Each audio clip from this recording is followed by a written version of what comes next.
आशा करता हूँ आप सब बहुत अच्छे होंगे। मेरा नाम है सिद्धांत अग्निहोत्री, स्टडी ग्लोस पे आपका बहुत बहुत स्वागत है। दोस्तों, ये इंडिया टुडे का एक बहुत ही अच्छा एडिटोरियल लगा मुझे, तो मैं ये एडिटोरियल आपके सामने लेके आया हूँ। और हम इस समय पाकिस्तान के न्यूक्लियर रिएक्टर्स की बात करेंगे। आप हल्के में मत लीजिए पाकिस्तान को, बिल्कुल बात करेंगे। लेकिन उससे पहले दोस्तों, कल आखिरी दिन है, रात 12 बजे हम पहला बैच बंद करेंगे। डार्क पर्सनालिटी का ये शानदार कोर्स जो आपकी ज़िंदगी बदलने वाला है। इसमें हम behavioural psychology, clinical psychology, neuro science, relationship, personality disorders की बात करने वाले हैं, तो कोर्स को ज़रूर अवेल करें। जुल्फ़िकार अली भुट्टो, जिनको ज़ियाउल हक ने फांसी पे चढ़ा दिया था, 1965 में उन्होंने ये बयान दिया था कि अगर भारत बॉम्ब बना लेता है, हम घास खा लेंगे लेकिन हम भी बॉम्ब बना के रहेंगे। लेकिन उन्होंने इस बात को सीरियसली ले लिया, क्योंकि आज पाकिस्तान के लोग घास ही खा रहे हैं। मुश्किल तो बहुत ज़्यादा है, बुरी हालत है। जो काम उनको अपने डेवलपमेंट पे करना चाहिए था, वो उन्होंने न्यूक्लियर, मुझे समझ में नहीं आता लोग न्यूक्लियर रखते क्यों हैं। मतलब लोग नहीं, देश न्यूक्लियर रखते क्यों है। उसका यूज़ तो कुछ होना नहीं है, कभी नहीं होना है, बस गीदड़ भपकी देने के लिए। हालांकि मैं ये बिल्कुल मानता हूं कि अगर देश के पास न्यूक्लियर वेपन है तो दूसरे देश के पास भी होने चाहिए, क्योंकि भारत एक न्यूक्लियर स्टेट है, पाकिस्तान एक न्यूक्लियर स्टेट है। मिल जाता है बेल आउट, वरना किसी को नहीं मिलता। भारत की बात इसलिए सुनी जाती है, लेकिन सारे देशों के न्यूक्लियर वेपन को खत्म होना चाहिए। क्या जगह है, धरती को मारोगे, धरती वापस रिकवर करेगी, मरेंगे तो हम ही। बट यहाँ पे 1991 में तो 1 लाख से ज़्यादा हो गए थे। उसके बाद फिर डिस्ट्रक्शन शुरू हुआ, NPT आई, CBDT आई। तो यहाँ पे इनकी जो NPT, नॉन प्रोफिलरेशन ट्रीटी, जो कि 1969 में आई थी, इस ट्रीटी को तो मैं बिल्कुल डिस्क्रिमिनेटरी, हाईली डिस्क्रिमिनेटरी ट्रीटी है ये कहती है, भारत से बोल रही है कि एक काम करो, देखो, मतलब भारत से बोलती है NPT, भारत ने NPT साइन नहीं किया। देखो अभी तक कौन कौन न्यूक्लियर स्टेट है। पहले तो परमानेंट 5, इसमें कौन कौन आ गया, UK, USA, फ्रांस, चाइना और रशिया। ये एक तो ये, उसके अलावा नॉर्थ कोरिया, इंडिया, पाकिस्तान और इजराइल, ये भी है, इनके पास भी न्यूक्लियर वेपन है। ईरान के पास, ईरान कह तो रहे हैं कि बहुत जल्दी न्यूक्लियर वेपन इनके पास हो जाएंगे, डेवलपमेंट बहुत तेजी से हो रहा है। अब मुझे नहीं पता, इसीलिए अमेरिका के साथ इनकी टसल भी चल रही है। तो NPT ऐसा था कि 1969 में ये बोला गया कि साइन कर दो ये ट्रीटी को, सब साइन कर रहे हैं, तुम भी साइन कर दो। भारत ने बोला अच्छा ठीक है। भारत ने पढ़ी ट्रीटी, भारत ने बोला वाह क्या सीन है।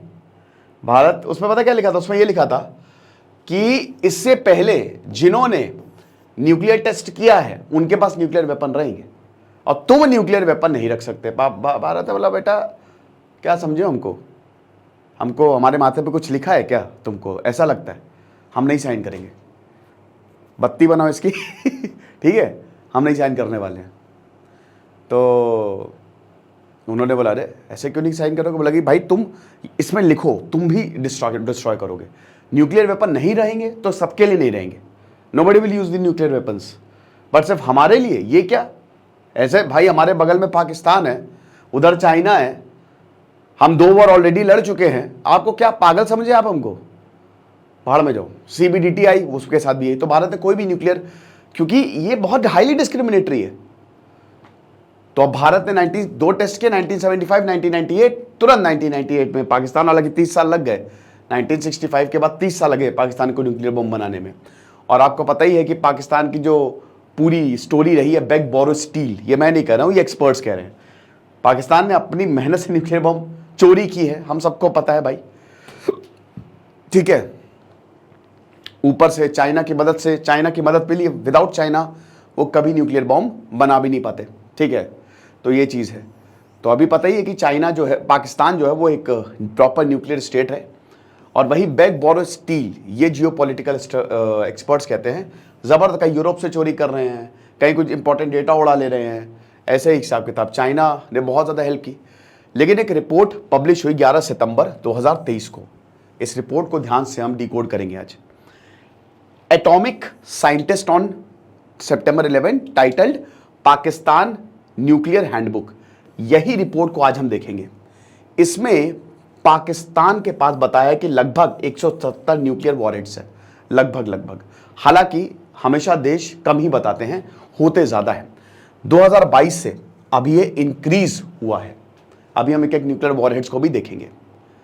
इलियाना जोन्स और मैट कोयडा, इनसे बोला कि भाई आप बताइए, इंडिया टुडे ने बोला कि आप मतलब इनसे बात की और ये जो स्टेटमेंट हुए हैं, ठीक है, पब्लिकली, तो इनसे बोला कि ये जो प्रोजेक्ट पूरा चल रहा है थोड़ा आप हमको इसकी जानकारी दीजिए। तो इन्होंने बताया। अब देखिए, इन्होंने बोला कि हम एस्टिमेट करते हैं, ठीक है, मतलब सबसे पहले तो इंडिया पर्सपेक्टिव से कि हम एस्टिमेट करते हैं जो न्यूक्लियर स्टॉक पाइल्स है भारत और पाकिस्तान दोनों के वो सिमिलर साइज के ही हैं, यानी कि लगभग सेम, जितना भारत के पास उतना पाकिस्तान के पास है, लेकिन उनका पोस्चर्ड अलग अलग है। जो पोजीशन है, जो पोस्चर्ड है वो अलग अलग है। पाकिस्तान का अलग है, भारत का बिल्कुल अलग है। पाकिस्तान जो न्यूक्लियर वेपन्स बनाता है वो टैक्टिकल न्यूक्लियर वेपन्स बनाता है, समझ रहे हो, मतलब वो छोटे बनाता है। और जैसे अगर लखनऊ को टारगेट करना है तो लखनऊ को, पूरे देश को शायद टारगेट ना करे, ऐसे न्यूक्लियर वेपन है जो कि बहुत खतरनाक होते हैं। Bharat traditional based nuclear weapon बनाता है जो कि पाकिस्तान चाइना दोनों के खिलाफ यूज हो सकता है, ये चीज है। उसके बाद अभी हमको नहीं पता है कि जो दोनों कंट्री का स्टॉक पाइल है वो क्या भविष्य में आगे बढ़ेगा, यानी कि जो दोनों कंट्री न्यूक्लियर वेपन बनाना मतलब लगातार न्यूक्लियर वेपन बनाते रहेंगे। यह क्लियर है कि न्यूक्लियर रिस्क साउथ एशिया में बढ़ता जा रहा है और यह अच्छी बात नहीं है। यहां तक कि दोनों ही देश न्यूक्लियर रेडीनेस भी बढ़ाते जा रहे हैं। पाकिस्तान की तरफ से बहुत ही, अभी देखिए, भारत का तो नो फर्स्ट यूज है कि हम पहले कभी किसी पे वॉर नहीं करेंगे। पाकिस्तान की कोई न्यूक्लियर डॉक्ट्रिन नहीं है। वो तो कहता है हमने पटाखे दिवाली के लिए थोड़ी ना रखे हैं, ऐसे बयान देता है और उस पर कोई देश वो नहीं करता है, फिर रिस्पॉन्ड नहीं करता है। और लगातार वो सिस्टम डेवलप कर रहा है ताकि क्राइसिस में इन न्यूक्लियर वेपन को तुरंत लॉन्च किया जाए। पाकिस्तान की बात हो रही है यहां पे। भारत का जो ब्रह्मोस एक्सीडेंट था और जिस तरीके से पाकिस्तान उसको ट्रैक किया, आपको बताता है सिचुएशन काफी खतरनाक है इस समय। ये सारे न्यूक्लियर वेपन्स टोटल 170 पे यहां पे ठहरते हैं। इसमें आपके एयर डिलीवर्ड, जिसमें मिराज 3, लैंड बेस्ड मिराज 3, मतलब ये टोटल 36 के करीब है, ठीक है, 36, ये 1998 में देख लीजिएगा आप, ठीक है। नंबर ऑफ लॉन्चेस अभी तक 36। लैंड बेस्ड में अब्दाली, गजनवी, शाहीन 2, 3, आपका गौरी, नासर, अबादील, बाबर 2, ये सब है, ठीक है। और ये रिसेंटली देख सकते हैं ना, अभी ये तो हाथफ 6 2024, फिर 3, 13, 14, ठीक है। और ये आपका लगभग 126 के करीब है। सी बेस्ड की बात करें तो आपका SLCM, जो कि जिसकी जानकारी नहीं कितने हैं, बट टोटल आप मान के चले 170 के करीब, क्या हो सकता है इससे ज्यादा भी हो, जो न्यूक्लियर वेपन्स है, ये हिसाब किताब। अब ये देखिए, major fissile material production plant. Fissile material क्या होता है? यूरेनियम चाहिए, न्यूक्लियर रिएक्टर, एटम बॉम्ब। क्या फर्क है? न्यूक्लियर रिएक्टर में कंट्रोल्ड चेन रिएक्शन है, न्यूक्लियर बॉम्ब में अनकंट्रोल्ड है। न्यूक्लियर रिएक्टर को कंट्रोल करने के लिए हम मॉडरेटर्स, कंट्रोलर रॉड्स लगाते हैं, है ना, ताकि जो यूरेनियम है वो मल्टीप्लाई ना हो, मतलब जो आपका न्यूट्रॉन्स है। लेकिन एटम बॉम्ब में ऐसा नहीं होता है। जैसे ही यूरेनियम फटेगा वो तब तक उसमें रेडिएशन निकलती रहेगी, वो मल्टीप्लाई होता रहता है, 3n 3n 3n 3n। Barium और क्रिप्टॉन निकलता है और भयानक एनर्जी निकलती है। तो ये हिसाब किताब, तो जो आपका मटेरियल है, जो उसमें यूरेनियम या प्लूटोनियम लगता है, वो चश्मा, एक तो पता ही आपको, चश्मा यहाँ पे, ठीक है, खैबर पख्तूनवा एरिया में। इधर सबसे बड़ा ये खुशाब न्यूक्लियर कॉम्प्लेक्स, फिर उसके बाद यहां पे अगेन नेलोर और वाह और फतेह जंग, ये आपके मैक्सिमम इधर साइड पे लोकेटेड है, खैबर पख्तूनवा साइड में। बाकी ये पाकिस्तान का पंजाब, यहां पे ये चीज है। तो यहां पे जो 25वीं एनिवर्सरी इन्होंने जब न्यूक्लियर टेस्ट किया था, अभी 1998 में इन्होंने पहला न्यूक्लियर टेस्ट किया, तो क्योंकि एक हफ्ते बाद, जैसे भारत ने किया, एक हफ्ते बाद पाकिस्तान ने कर लिया तुरंत। तो अब अभी तक हमको नहीं पता है कि इनकी डॉक्ट्रिन है कि हम सबको पता है। Full spectrum deterrence, strategic, operational and tactical with its nuclear triad based on land air sea based capabilities, जो कि पूरा रेंज देती है इंडियन लैंड मास को कवर करने का। यह बोलना है लेफ्टिनेंट जनरल खालिद किदवई का, कि हम भारत को पूरी तरीके से घेर के मार सकते हैं। ओके, टेंशन ना लीजिए, अभी बहुत सारी और भी चीजें बताने वाला हूं। फिजाइल मटेरियल प्रोडक्शन फैसिलिटीज जो कि काहूता और गढ़वाल पे है, वो लगभग कंप्लीट हो गई है, ठीक है। यूरेनियम अब यहां पे मिल नहीं रहा है, मुश्किल आ रहा है। रिपोर्ट ये आइडेंटिफाई करती है कि 4 heavy water plutonium production reactors जो हैं, ठीक है, जो कि पाकिस्तान के लिए प्लूटोनियम बनाते थे, वो खुशाब कॉम्प्लेक्स पे बनाया गया है, जो कि लगभग 33 किलोमीटर दूर है, ठीक है, पाकिस्तान के पंजाब प्रोविंस से। ओके, एक्सपेंशन लगातार बढ़ता जा रहा है, ये सैटेलाइट से हमको देखने को मिला है। यूरेनियम तो हर जगह नहीं मिलेगा, मुश्किल है, प्लूटोनियम यूज करो। पाकिस्तान और चाइना ने अभी $4.8 बिलियन का मेमोरेंडम ऑफ अंडरस्टैंडिंग साइन किया है कि 1200 मेगावाट का न्यूक्लियर पावर प्लांट हम यूज करेंगे। ये इन्वेस्टमेंट पाकिस्तान को आया है। लोग मर रहे हैं, महंगाई है, उसकी चिंता नहीं है, न्यूक्लियर रिएक्टर बनाना है, ठीक है। वहां के लोग भी खुश है कि भाई चलो सही है। काला चित्तादार माउंटेन रेंज, जो कि इस्लामाबाद के वेस्ट में पड़ेगी, इस्लामाबाद के आगे जाएंगे तो बहुत खूबसूरत माउंटेन रेंज, हिमालयन रेंज शुरू हो जाती है। तो पाकिस्तान अपनी न्यूक्लियर केपेबल मिसाइल्स की कैपेबिलिटीज को एक्सपैंड कर रहा है। उनका जो मोबाइल लॉन्चर्स है वेस्ट में और उसके बाद जो ईस्ट में, ये असेंबल्ड हैं दोनों। इधर वेस्ट में भी एक बढ़िया तरीके से इनकी जो मिसाइल तकनीक है वो तैनात है, और इधर ईस्ट में भी इनकी मिसाइल तकनीक जो है वो तैनात है, क्योंकि ज्यादातर यहीं से ही टेस्ट करते हैं ये, ठीक है। इनका टेस्टिंग सेंटर जो है वो यही है। रोड मोबाइल ट्रांसपोर्टर इरेक्टर, जिसको TEL बोलते हैं, बहुत ही एकदम मतलब आप समझ लो कि इसको आप ले जा रहे हो कोई ट्रक वक पे, मतलब को जो भी आर्मी का वेपन है वहां से आप लॉन्च कर सकते हो, आप समझ रहे हो। ये TEL तुरंत मतलब समझिए कि ईस्टर्न सेक्शन में तो ये उड़ा देंगे, डिप्लॉयड है। सैटेलाइट इमेजेस ये देखती है कि जो यहां पे वैरायटी ऑफ बैलिस्टिक मिसाइल और क्रूज मिसाइल जो है प्रेजेंट है, मेनी। जून में बात करें तो TEL फ्रेमवर्क पूरी तरीके से विजिबल था। क्या क्या था इसमें? नासिर, शाहीन बैलिस्टिक मिसाइल और बाबर क्रूज मिसाइल ईस्टर्न और वेस्टर्न सेक्टर के लिए तैनात है। ये लैंड बेस्ड है। यहां पे मिसाइल का खैबर पख्तूनख्वा और पंजाब में तगड़ा, ये आप देख सकते हैं इस तरीके का कुछ, ठीक है। तो मोस्ट इंपॉर्टेंट एरिया जहां पे इनकी बाबर और ये जो आपके बैलिस्टिक और क्रूज मिसाइल जो हैं वो तैनात हैं, ठीक है। TEL आगे फतेह जंग पार्ट, ये लगातार वेस्टर्न पार्ट ये एक्सपैंड हो रहा है। नई बिल्डिंग्स आती जा रही है, पिछले 10 सालों में ये और ज्यादा एक्सपैंड हुआ है। इसका मतलब क्या हो रहा है कि पाकिस्तान न्यूक्लियर पे लगातार इन्वेस्ट कर रहा है, ठीक है, और इसकी कोई बात नहीं कर रहा है। देशों को इसकी बात करनी चाहिए, बल्कि मुद्दा उठना चाहिए। बाकी लॉन्चर्स और प्रोडक्शन फैसिलिटी जो है वो तरनाब और तक्षशिला रीजन यहां पे भी डेवलप होते जा रहे हैं। अब जैसा कि हमने बताया कि कोई भी देश इसकी पूरी पब्लिक इंफॉर्मेशन तो देता नहीं है, तो लिमिटेड पब्लिक इंफॉर्मेशन है कि कितना वॉरहेड प्रोडक्शन जो है वो हो रहा है। बट एक्सपर्ट्स यही बताते हैं कि जो पाकिस्तान ऑर्डिनेंस फैक्ट्री है वो मान के चलिए कि सबसे बड़ा रोल यही प्ले कर रही है। वो पूरा जो प्रोडक्शन है इनकी न्यूक्लियर कैपेबिलिटीज को बढ़ाने के लिए ही हो रहा है, ठीक है ना। और इसमें एक जो है उसमें बड़ी यूनिक फैसिलिटी है, उसमें तो 6 आपको अर्थ कवर्ड बंकर्स देखने को मिलेंगे, मल्टी लेयर्ड सेफ्टी पैरामीटर्स। आपने देखा है ना मूवीज में कि नीचे जाते हैं न्यूक्लियर फैसिलिटी के लिए, लिफ्ट से नीचे जाते हैं, तो ये देखने को मिलेगा आपको इग्लूस टाइप का। ये एयर बेसिस पाकिस्तान के, कि कौन से एयर बेसिस हैं जहां पे पाकिस्तान अपने न्यूक्लियर बेस्ड एयरक्राफ्ट भेज सकता है।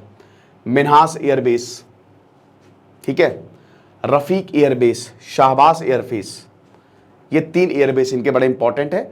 और ये मसरूर एयरबेस इस तरीके का, ठीक है, रफीक एयरबेस इस तरीके का। ये पंजाब में मतलब लगभग हर जगह, ठीक है, बलूचिस्तान पे एकदम बॉर्डर पे, यहाँ पे शाहबाज एयरबेस है, सिंध पे, ठीक है, आपका मसरूर एयरबेस है, फिर इधर खैबर पख्तूनख्वा साइड, फिर इधर साइड आपका पूरा एयरबेस है, ये चीज़ है। तो एयरक्राफ्ट जो कि तुरंत न्यूक्लियर, सबसे अगर मान लीजिए कि जैसे आपको न्यूक्लियर फायर करना है तो सबसे पहले एयरक्राफ्ट यूज होते हैं। तो पाकिस्तान का मिराज 3 और मिराज 5, तो हम यहाँ पे लैंड बेस्ड देख चुके हैं न्यूक्लियर डेवलपमेंट। अब आप एयर बेस्ड देख लो, तो उसमें भी मिराज 3 और मिराज 5 फाइटर स्क्वाड्रॉन्स जो हैं वो यहाँ पे बैठे हुए हैं। Pakistan air force Mirage fighter bombs, ये 2 बेसेस मसरूर और रफीक यहाँ पे जो है वो लोकेटेड है, ठीक है। कराची के बाहर अगर बात करते हैं तो 32nd विंग, वहां पे 3 Miraj squadron, 7th squadron, 8th squadron और 22nd स्क्वाड्रन जो है वो लोकेटेड है। ये सब 5 किलोमीटर, थोड़ा सा मतलब बहुत ज्यादा दूर नहीं है ये, ठीक है। आपके मेन सिंध एरिया में ये पूरा लोकेटेड है और ये अपना काम कर रहे हैं।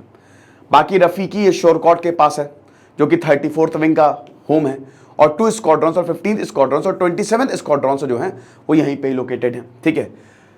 तो ये बाकी फर्स्ट बैच अभी इनका JF-17 ब्लॉक 3 एयरक्राफ्ट, ये अभी मार्च 2023 में आया, यानी कि एयर बेस कैपेबिलिटी भी इनकी ठीक ठाक है। एग्रीमेंट अमेरिका से इनका, अमेरिका बोलता है कि बेटा तुम्हारा जो F-16 एयरक्राफ्ट है उस पर न्यूक्लियर वेपन नहीं चला सकते, याद रखना। लेकिन उन्होंने लोकेशन ही चेंज कर दी है, मॉडिफाई कर दिया है। F-16AB जिसमें न्यूक्लियर कैपेबिलिटी है वो मुशफ एयरबेस में लोकेटेड है, ठीक है, जो कि लगभग 160 किलोमीटर आपको लाहौर में देखने को मिलेगा, ठीक है। तो कभी भी अगर कॉन्फ्लिक्ट होगा ये तैयार है, इनके क्राइसिस के लिए रेडी है। फिर उसके बाद बैलिस्टिक मिसाइल बेसिस, सरगोडा गैरिसन हो गया, खुजदार गैरिसन हो गया, पानवाकिल गैरिसन हो गया, यहाँ पे गुजरन वाला गैरिसन हो गया, आर्को गैरिसन हो गया, ये चीज।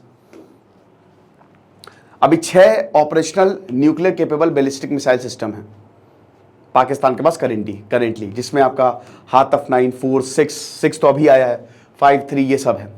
सैटेलाइट इमेज है, कम से कम 5 तुरंत इसको डिप्लॉय किया जा सकता है। और डुअल कैपेबिलिटीज यहाँ पे है, मतलब आप समझिए कि वार कर सकते हैं और तगड़ा वार ये कर सकते हैं, ठीक है। ये आप देख सकते हैं बाकी, ठीक है। सिमिलर TEL एरियाज कहाँ पे लोकेटेड है, ओके। सी लॉन्चर्स, क्रूज मिसाइल्स ये लगातार डेवलप कर रहा है, जैसे बाबर, हाथफ 7 समुद्र से लॉन्च कर दो, ये चीज़ है। Subsonic dual capable cruise missile जो है वो टोमाहॉक, चाइनीज DH-7 और रशियन ES-15 क्रूज मिसाइल की तरह। पाकिस्तान सरकार की बात करें तो इनका जो स्टेल्थ कैपेबिलिटीज और पिन पॉइंट एक्यूरेसी है और लो एल्टीट्यूड टेरेन है ये भी तगड़ा है, हाई मैन्यूवरेबिलिटी है, तो आसानी से किसी भी टारगेट को ये हरा सकते हैं। तो ये सारी चीज़ें हैं। अब आपको लग रहा होगा अरे बाप रे बाप, ये तो बड़ा खतरनाक टाइप का है, पाकिस्तान ने तो काफ़ी भयानक न्यूक्लियर वेपन्स बना के रखे हैं। जी नहीं, जब भी ग्राउंड पे बारी आती है तो भारत का कोई मुकाबला नहीं है।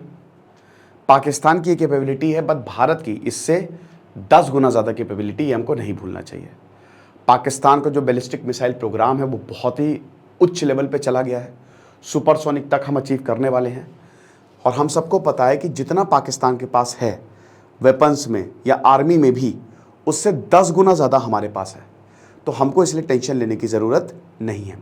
टेंशन एक चीज़ की होनी चाहिए, चाइना का जो इतना ज़्यादा सपोर्ट मिल रहा है पाकिस्तान को, उसकी टेंशन, ठीक है।